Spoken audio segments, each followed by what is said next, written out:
Hello there, Riderflex Nation. Steve Urban here with more career advice and job interviewing tips for you.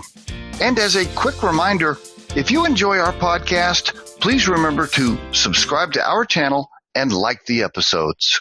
And on today's podcast, if you're an entrepreneur or business owner, what's the lowest moment you ever had or the scariest moment? When was that, right? Early on when you first started the business and you put your house up as collateral, or you cashed in your 401k, or you emptied out your savings account, or you quit your $200,000 a year job to start a business. What was the scariest moment for you? I'm just wondering, because I had dinner the other night with a CEO, entrepreneur, business owner. Great guy. I can't mention his name or tell you what company it is on this podcast, but I do want to repeat the story. We're having dinner, and I hope I can tell the story as good as him. He said, Steve, I do have money now, and people meet me and they kind of just assume my wife and I have always had money and, treat us like we've been rich forever. But the reality is we haven't. He said there was lots of scary times early on, but I can tell you my lowest moment. We started the business and we put our house up as collateral. So we took a loan out at the bank and put our house up. My wife emptied out our 401k. All in all, we invested about $1 million in our new business. It was year 2 and we were still only doing about $250,000 in revenue total for our business. And in fact, we weren't really making a profit, and we still weren't paying ourselves any type of salary on year 2. He said, keep in mind, when we borrowed that money against the house and my wife emptied out our 401k, that's all we had. That's it. There was no other backup savings. There was no stocks, nothing else. We put all our chips in the middle of the table. One night, he says, I woke up in the middle of the night. I'm in a sweat. I had sweat through my shirt.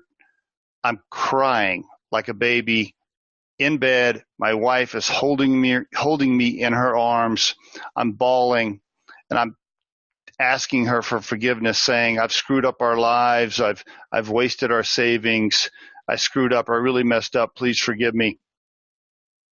And as he's crying and his wife is holding him, their cat jumps up on the bed, crawls up in his lap, and pees on him.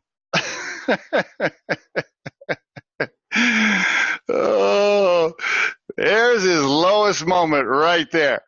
He's crying. He's in a sweat. It's in the middle of the night. His wife's holding him, and his cat jumps up on the bed and pisses on his leg. Oh, I thought to myself, that's a good one. That's a good story, right? A lot of entrepreneurs, they have that moment, right? That lowest, scariest moment right before breakthrough, right before it started, gaining some positive momentum. And that was his lowest moment. I thought it was classic. By the way, he went on to drive his business forward. It now does $30 million a year. Him and his wife live in Cherry Creek in Denver in $1 million home, and they're doing just fine. And he made it. And there is your Riderflex tip of the day. We truly hope you find our material helpful and entertaining. And while our podcast can be heard across most platforms, including iTunes, Google Play, Spotify, YouTube, and SoundCloud, you can become a supporter of this podcast by visiting our show on the platform Anchor FM. That's anchor.fm/Riderflex. You can also send us your questions or suggested topics for future episodes to the email address podcast@riderflex.com, or drop us a voicemail at 888-964-5876, extension 710. Visit riderflex.com to learn more about us. Thanks so much for listening, folks, and have a great day.